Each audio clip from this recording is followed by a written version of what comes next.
बिस्मिल्लाहिर्रहमानिर्रहीम। अस्सलाम वालेकुम नाज़रीन कराम, मैं हूं मखदूम शहाबुद्दीन और आप देख रहे हैं मेरा फेसबुक और यूट्यूब चैनल। उम्मीद करता हूं आप सब लोग बखैर व आफियत होंगे और जहां भी होंगे अपने अहले खाना समेत खुश भी होंगे और महफूज भी। नाज़रीन कराम, इस वक्त पाकिस्तान का सियासी मंजरनामा मुकम्मल तौर पर तब्दील हो चुका है। रिजीम चेंज ऑपरेशन को अब तक का सबसे बड़ा धचका लग चुका है और अब बहुत सी चीजें वाजे होती जा रही हैं, बहुत सी धुंध छटती जा रही है और बिल्ली थैले से बाहर आ नहीं रही बल्कि बिल्ली थैले से बाहर आ चुकी है। एक जानिब तो जनरल फैज हमीद एक मर्तबा फिर से एंट्री दे चुके हैं और इनकी एंट्री किसने करवाई है ये उससे भी ज्यादा दिलचस्प है। जबकि पाकिस्तान की अफवाज के सिपा सालार को अवामी कटहरे में इस मर्तबा पाकिस्तान तहरीक इंसाफ ने लाकर खड़ा नहीं किया बल्कि एस्टैब्लिशमेंट से सबसे बेहतरीन ताल्लुकात रखने वाले शहबाज शरीफ की टीम ही एस्टैब्लिशमेंट के ऊपर चढ़ दौड़ी है। लेकिन अब इस सारे मामले के अंदर कुछ और बड़ी दिलचस्प डेवलपमेंट्स हैं। चीनी मीडिया किस तरह से इमरान खान की जीत का जश्न मना रहा है। मरियम नवाज ने खतरे की एक बहुत बड़ी घंटी बजाई है और मैं ये समझता हूं कि इस इशू को जिसे मरियम ने जिसका इंदिया दिया है इसे इग्नोर नहीं किया जा सकता, क्योंकि कहीं एक छोटा सा फायदा देकर और अपने आप को अनबायस्ड बताकर इलेक्शन कमीशन और chief election commissioner Sikandar Sultan Raja कोई बहुत बड़ी वारदात तो नहीं डालने वाले। इस चीज को भी डिस्कस करेंगे। जबकि 22 तारीख को परवेज इलाही को इलेक्शन हरवाने के लिए एक घिनौना मंसूबा बनाया गया है और उस पर बदमाशों की तरह वावेला भी किया जा रहा है, उसे भी एनालाइज करेंगे। बहुत ज्यादा पॉलिटिकल डेवलपमेंट्स हैं और मेरी कोशिश होगी कि इस वीलॉग के अंदर अभी तक का जो पूरा पॉलिटिकल इस वक्त मंजरनामा है वो आपके सामने बहुत वाजे करके रख दिया जाए। इस वक्त नाज़रीन कराम सूरत हाल यह है कि खान साहब ने कौम से खिताब किया, एक मरतबा फिर उन्होंने इलेक्शन कमीशन को अपने निशाने पर रखा and this is the first time आप देखें कि जीतने वाली जमात जो है वो कह रही है कि धांधली बहुत ज्यादा हुई, ऑल्दो मार्जिन बहुत ज्यादा था इसलिए वो धांधली नहीं कर सके। शायद पाकिस्तान तहरीक इंसाफ 18 सीटें हासिल करती, शायद पाकिस्तान तहरीक इंसाफ 2-3 हज़ार नहीं बल्कि डायरेक्टली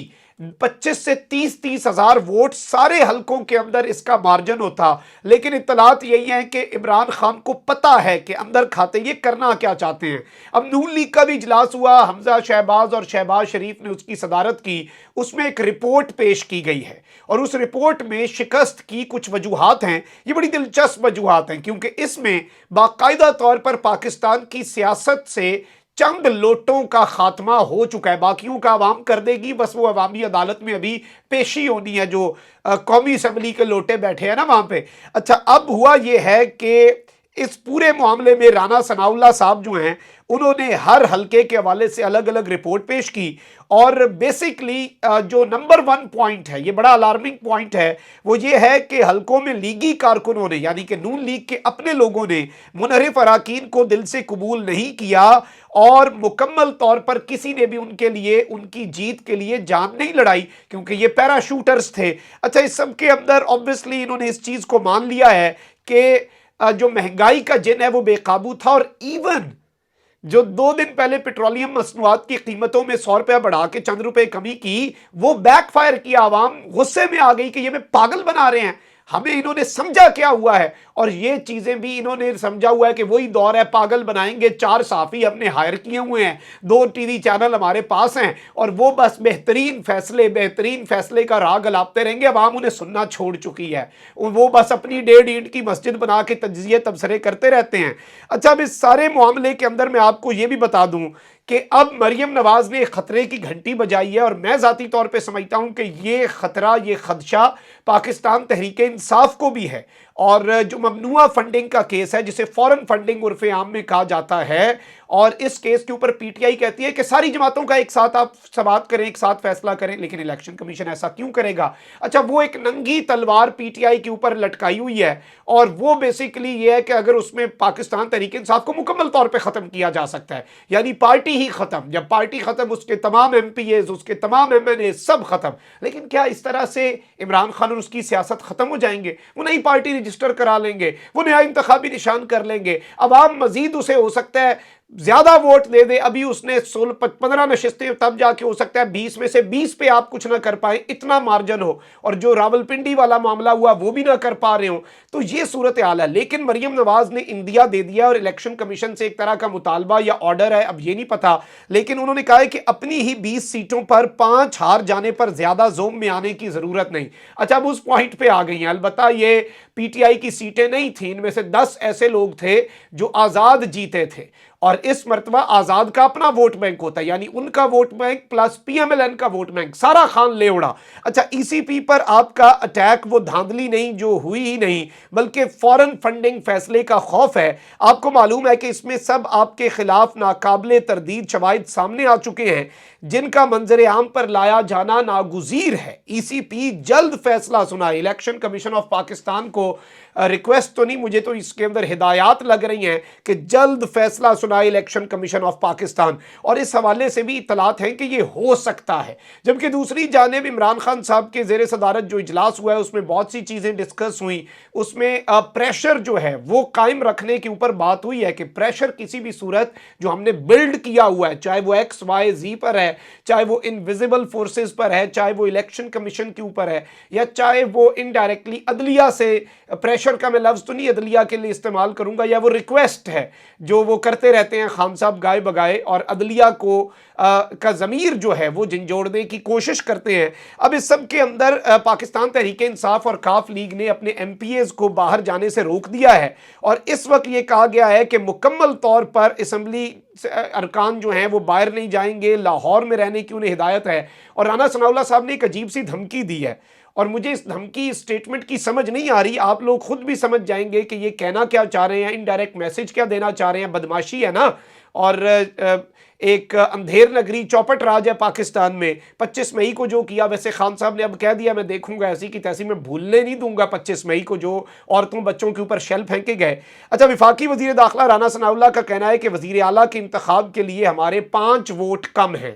اور 22 جولائی کو 5 ارکان نہ پہنچ سکے تو پرویز الہی وزارت اعلیٰ ڈھونڈتے پھریں گے۔ یعنی کہ پی ٹی آئی کے یا ان کے جو اتحاد ہے کاف لیگ کا، ان کے 5 لوگ اگر نہ پہنچ سکے، یہ کیسے نہیں پہنچیں گے؟ یہ کسی بالی ووڈ فلم کے اندر گواہ ہے جسے راستے میں غنڈے روک لیں گے اور وہ عدالت میں عین وقت پہ نہیں پہنچ سکے گا، تو یہ تو پھر غنڈہ گردی ہوئی۔ تو یہ سارے معاملات کے اوپر الیکشن کمیشن کچھ نہیں کہے گا، اس کے اوپر نوٹسز نہیں لیے جائیں گے۔ اگر اس طرح کی کوئی 1% اس سے، یعنی کہ 100 درجے کم بھی اس سے کوئی سخت بات، یہ بہت سخت بات ہے، یہ تو سیدھی دھمکی ہے۔ لیکن اب اس سب کے اندر میں آپ کو یہاں پر یہ بتا دوں کہ obviously پہلے دن سے ہی شور تھا کہ آپ عمران خان جنرل فیض کو آرمی چیف لگانا چاہتے ہیں۔ اب آپ دیکھیں کہ جنرل فیض کے معاملے کو پھر جاوید لطیف ری سرفیس کر چکے ہیں، جتنا مرضی یہ کہیں گڈ کاپ بیڈ کاپ، مقتدر حلقوں کے اوپر سوال تو اٹھا چکے ہیں، اور obviously اگر یہ بات کہی ہے کہ کسی نے فوج میں سے آ کے کہا کہ یہ اسے بنا دے گا، آپ لوگ ہمارے ساتھ ہیں، اسے نہیں بننے دینا، یعنی فوج میں تفریق ہے، پھر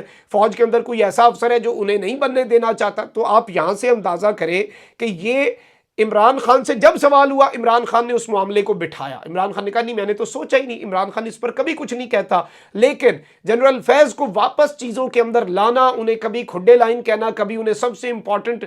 جرنیل، obviously اگر ان کے اعصاب پر سوار ہیں تو یہ ساری کی ساری چیزیں یہ کر رہے ہیں۔ اور میں یہ ذاتی طور پہ سمجھتا ہوں کہ پاکستان کی افواج کے ترجمان میجر جنرل بابر افتخار صاحب جس طرح سے بہترین انداز میں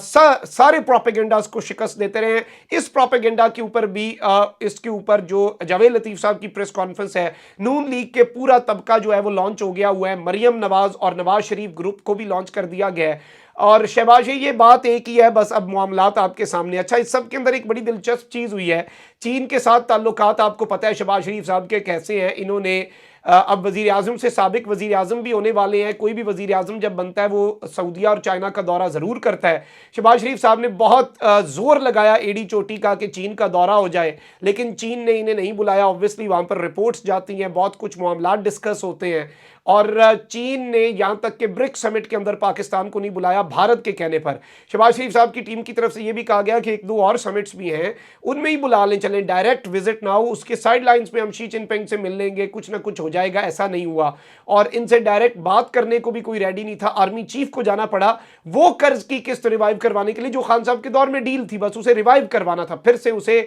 आप रिन्यू कह लें, रिन्यूअल के लिए। अच्छा, अब इस सारे मामले के अंदर रशिया के मीडिया की बात आपको याद है कि जिसमें लिखा था कि इमरान खान को निकाल तो दिया है but he is not defeated, उसे हरा नहीं सके, वो अभी भी लड़ रहा है, वो फाइटर है। तो अब चीन का जो सरकारी मीडिया है उसके साथ एफिलिएटेड जो साफ़ी हैं, उन्होंने भी इमरान खान के हक में सामने आना शुरू कर दिया हुआ है ट्विटर के ऊपर। ऑब्वियसली ट्विटर नीचे टैग भी लगाता है चाइना स्टेट एफिलिएटेड मीडिया उनके ट्विटर हैंडल्स के ऊपर, और उन ट्विटर हैंडल्स के ऊपर जिन पर ऑफिशियली वो ब्लू टिक और साथ स्टेट एफिलिएटेड मीडिया लिखा हुआ है, वहां से इमरान खान के हक में तमाम तर चीज़ें आई हैं। तो ये बड़ा अहम है। ऑब्वियसली ये देखना ये है कि इमरान खान के हक में ट्वीट्स भी आ रही हैं, उनके क्लिप्स भी शेयर हो रहे हैं, उन्हें ट्रिब्यूट्स भी दिए जा रहे हैं। तो एक तरह से खान साहब को जो पाकिस्तान के खैर खा मुल्क है, उन्होंने तो ऑलरेडी वापस तस्लीम करना शुरू कर दिया। वो तो सर पकड़ के बैठे थे, ये क्या टोला आया है और ये किस तरह से गुलाम पाकिस्तान के ऊपर मुसल्लत हो गए। अपना बहुत ख्याल रखें। अल्लाह निगहबान। पाकिस्तान जिंदाबाद।